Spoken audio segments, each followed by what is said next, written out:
తాండూరు పట్టణంలోని కుంట అంటారు, తులసీనగర్ కూడా అంటారు.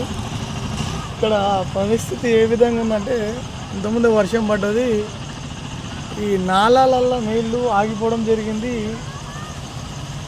ఎందుకు ఆగిందంటే నాలా ఫర్దర్ కనెక్టివిటీ అనేది తెగిపోయింది. నీళ్ళన్నీ ఎక్కడ వెళ్ళాలి, నీళ్ళన్నీ కూడా ఇప్పుడు కోరుకపోతున్నాయి. రాత్రి లోపు నాకు తెలిసి కాలనీ కూడా మునిగే పరిస్థితి ఉంది, ఇంకో వానగిడ పడితే. కాబట్టి మున్సిపల్ అధికారులకు, ఎమ్మెల్యే గారికి విన్నపం ఏంటంటే, డ్రైన్ యొక్క కనెక్టివిటీ తెగిపోయింది. ఇప్పుడు తెగిపోయిందంటే మీన్స్ అక్కడ ప్రైవేట్ ల్యాండ్ వాళ్ళ ల్యాండ్లో వాళ్ళు పూర్తి చేసుకున్నారు. వాళ్ళు హైకోర్టు నుంచి పర్మిషన్ తెచ్చుకోరు. కానీ పబ్లిక్కి ఉన్న డ్రైన్ వ్యవస్థ కానీ, డ్రైనేజ్ వ్యవస్థ కానీ, ఈ మురుగునీరు వెళ్ళడానికైతే ఒక మార్గం అయితే ఉండాలి కదా. మున్సిపాలిటీ వాళ్ళు నిద్రపోతుర్రా, మొద్దు నిద్రలు ఉన్నారా అర్థమవుతలేదు. ఇప్పుడు వాళ్ళు హైకోర్టుకి వెళ్ళి పర్మిషన్ తెచ్చుకురు, వాళ్ళ ప్లేస్లో వాళ్ళు కప్పేసుకురు. మరి నీళ్ళు ఎటు వెళ్ళాలి?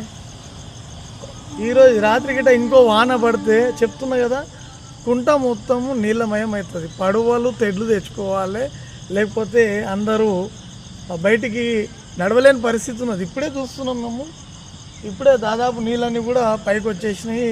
ఆ డ్రైన్ నిండుకుంటూ మొత్తం కుంటల స్టోరేజ్ అనేది పెరిగిపోతున్నది, అంటే డ్రైనేజీ నీళ్ళు అనేది. కాబట్టి తక్షణమే యుద్ధ ప్రాతిపదికన వీలైతే ఈ రాత్రికే చర్యలు తీసుకోవాలని చెప్పేసి మున్సిపల్ కమిషనర్ గారికి, అదేవిధంగా ఎమ్మెల్యే గారికి కోరడం జరుగుతుంది. పబ్లిక్కి ఇబ్బంది అయ్యే విషయాలు ఏవి ఉన్నా కూడా ఇమీడియట్లీ తక్షణమే చర్యలు తీసుకోవాలని చెప్పేసి. ఎందుకంటే దీని ఎఫెక్టు వార్డ్ నెంబర్ 12, 28 ఈ కాలనీలన్నీ కూడా మునిగిపోయే పరిస్థితి ఉంటుంది. ఇప్పటికే మీరు చూస్తున్నారు, డ్రైనేజు అక్కడ ఆగినందుకు నీరంతా కూడా ఎక్కడిదక్కడ స్టోరేజ్ అయ్యి ఇండ్ల మధ్యలోకి, రోడ్ల పైకి, పబ్లిక్ ఇంట్ల నుంచి బయటికి వెళ్ళే పరిస్థితి కూడా లేదు. కాబట్టి తక్షణమే యుద్ధ ప్రాతిపదికన దీనిపైన దానికి రూటు అది ఏ విధంగా తీసుకుంటారో, ఎందుకంటే మున్సిపాలిటీ వాళ్ళ చేతిలో ఉంటుంది. కాబట్టి కనెక్టివిటీ, డ్రైన్ వ్యవస్థ యొక్క కనెక్టివిటీ మాత్రం ఇమ్మీడియట్లీగా యుద్ధ ప్రాతిపదికన జరగాలి.